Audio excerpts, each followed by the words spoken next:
o doutor Martyn Lloyd-Jones interpreta nesse texto, porque ele chega a dizer que quando Jesus olha para a mãe e diz: mulher, que tenho eu contigo, ainda não é chegada a minha hora. Na verdade, Jesus estava tentando dizer e Maria não estava entendendo. Eram essas palavras, segundo o doutor Martyn Lloyd-Jones: eu tenho um plano secreto que você não conhece. Eu tenho um plano secreto dentro da tua casa que você não conhece.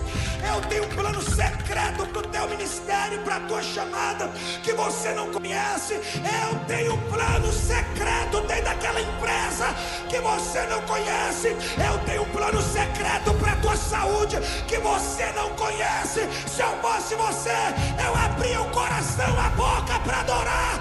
Recebe essa palavra. Quem crê que ele tem um plano secreto, levante a mão, por favor. Abra sua boca, 20 segundos. Quem tem